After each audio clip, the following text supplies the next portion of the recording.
पहले तो भैया बता दूं आपको, ये जो टिकर टीम एक दो देशों के नाम नीचे लिख रही है, असल में क्या है, फिट ही नहीं आ सकते। आज हॉलिडे देखिए, एशियन पियर्स, पहले ऑस्ट्रेलिया नीचे, उसके बाद Japan, China, Hong Kong, Singapore, south Korea, Thailand, Malaysia, Philippines. ये सिर्फ काम के नाम लिखे हैं, ऐसा कोई देश नहीं जो काम कर रहा होगा आज।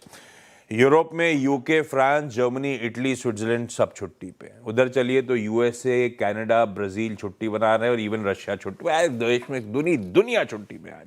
तो अपने लिए तो आज एकला चलो रे है। फिर भी जो क्यूज हैं वो दिखा देता हूं। 4 दिनों की कमजोरी से हमने तो रिवर्सल दिखाया, कल हमारे यहां मजबूती हुई, पर यूएस में ऐसा नहीं हुआ। यूएस में अभी मेंशन किया था अर्ली क्लोज था, यानी कि कल हाफ डे दोपहर में उनका 1 बजे बाजार बंद हो गया था। आज उनके मार्केट्स बंद हैं।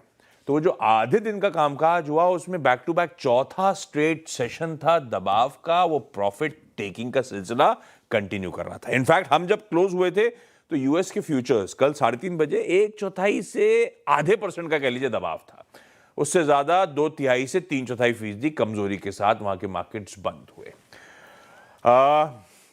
हाँ, ये जरूर हो गया कि फाइनली क्लोज आया एसएनपी का पूरे साल के लिए 16.5% का, और ये थर्ड साल हो गया बैक टू बैक जब एसएनपी बढ़िया मजबूती के साथ कामकाज कर रहा था। और ये एसएनपी या यूएस के मार्केट्स वो थे, जब वो टैरिफ की बात हुई थी तो एक समय इसी साल 2025 में ऑलमोस्ट बियर मार्केट ट्रैजेक्टरी में जा रहे थे, करेक्शन मोड में थे, और वहां से क्या उभरे, सब गलत पड़े। यूएस अर्थव्यवस्था को लेकर सबको कंसर्न्स थे टैरिफ्स के बीच में, पर यूएस इकोनॉमी दरअसल ग्रोथ के नंबर्स, जीडीपी के स्ट्रांग, इन्फ्लेशन का प्रिंट काबू में, and economy actually is firing on all cylinders. सबको सरप्राइज करा उसने। खैर, अच्छे स्टॉक मार्केट के रिटर्न्स उनके रहे।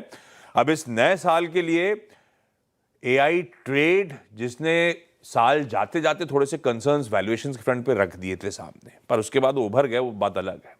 तो एआई ट्रेड कैसे पैन आउट होता है 2026 में, उस पर नजर रखिएगा। जियोपॉलिटिक्स, और उसमें सबके समीकरण है, इनफैक्ट हमारे भी यूएस के साथ समीकरण जुड़े हुए हैं।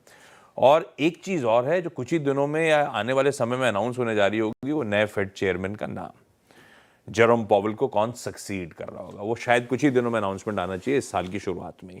तो ये कुछ इंपॉर्टेंट चीजें हैं जो शायद आप नजर रखिएगा। और वैसे ये सीरीज जब खत्म हो रही होगी ट्यूसडे को आखिरी, उसी दिन फेड की 2 दिनों की बैठक भी शुरू हो रही होगी, ब्याज दरों का फैसला वो लोग ले रहे होंगे। तो खैर, ये ग्लोब के मूड माहौल है, ज्यादा कुछ रीड करने वाला ग्लोब में है ही नहीं, इसलिए मैं भी इधर उधर घुमा रहा था आपको। आधे दिन के सेशन में कुछ नहीं हुआ, बस प्रॉफिट टेकिंग का सिलसिला कंटिन्यू कर गया। बाकी हैंड ओवर